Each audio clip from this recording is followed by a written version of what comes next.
বাংলায় অবশেষে ফুটল পদ্ম, আর সেই সঙ্গে অবসান হলো তৃণমূল কংগ্রেসের দীর্ঘ শাসনকালের। বিপুল সংখ্যাগরিষ্ঠতা নিয়ে বিজেপি ক্ষমতায় এলেও সবার নজর এখন একটি বিশেষ দিকে। খোদ মুখ্যমন্ত্রীর কেন্দ্রে কি লুকিয়েছিল এই পালাবদলের মূল চাবিকাঠি?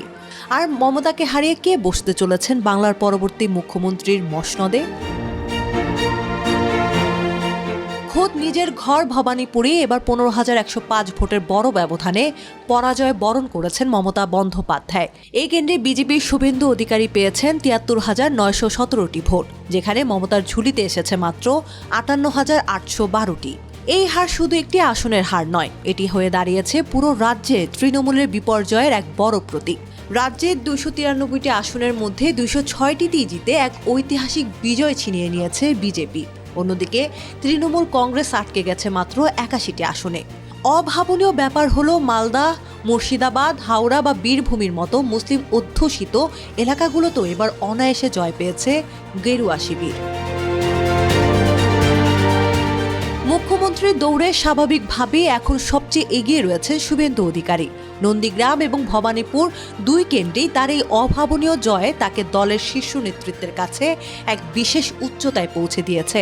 নন্দীগ্রামে তিনি তৃণমূলের পবিত্র করকে হারিয়েছেন 9,665 ভোটে। এর আগে 2021 সালের নির্বাচনেও নন্দীগ্রামে মমতাকে হারিয়েছিলেন তিনি। 2020 সালে তৃণমূল ছাড়ার পর তার বিরুদ্ধে প্রায় 300টি মামলা দায়ের করে রাজ্য সরকার, কিন্তু দমে যাননি শুভেন্দু। উল্টো হিন্দু ভোটের উপর ভর করে দলের প্রচারের অভিমুখটাই তিনি বদলে দিয়েছেন। তার এই অদম্য জেদ এবং রাজনৈতিক কৌশলের কারণে মুখ্যমন্ত্রী পদের জন্য তিনিই এখন দলের প্রথম পছন্দ বলে মনে করছেন অনেক শীর্ষ বিজেপি নেতা।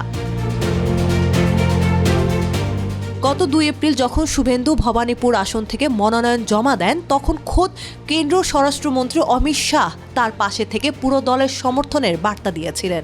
লোকসভা নির্বাচনের ধারার বাইরে গিয়ে এবার বিধানসভায় শুভেন্দুকে 2টি কেন্দ্র থেকে প্রার্থী করেছিল বিজেপি, যা ছিল তার ক্যারিশমার প্রমাণের এক বড় পরীক্ষা। প্রচারের সময় শুভেন্দু প্রকাশ্যে ঘোষণা করেছিলেন যে বিজেপির উচিত রাজ্যের 70.54% হিন্দু ভোটারের দিকে নজর দেয়া। তার সেই নিখুঁত রাজনৈতিক সমীকরণই আজ বাস্তবে রূপ পেয়েছে বাংলার মাটিতে। তবে মুখ্যমন্ত্রী পদের জন্য শুভেন্দু ছাড়াও দলে জোর আলোচনা চলছে আরও 2 জনের নাম নিয়ে। রাজ্য বিজেপির সভাপতি শ্রমিক ভট্টাচার্য এবং সহসভাপতি অগ্নিমিত্রা পালও রয়েছেন এই দৌড়ে। দলের একটি অংশ মনে করে যে কোনো মহিলাকে মুখ্যমন্ত্রী করতে চাইলে আসানসোল দক্ষিণ থেকে সদ্যজয়ী অগ্নিমিত্রা পাল হতে পারেন অন্যতম সেরা পছন্দ। অন্যদিকে শ্রমিক ভট্টাচার্যের নেতৃত্বেই দল এই প্রথম বাংলায় বিধানসভা নির্বাচনে জিতেছে, তাই তার নামটিও উঠে আসছে বারবার। আগামী কয়েকদিনের মধ্যেই নবনির্বাচিত বিধায়কদের নিয়ে বৈঠক ডেকে চূড়ান্ত সিদ্ধান্ত নেবে বিজেপির কেন্দ্রীয় নেতৃত্ব।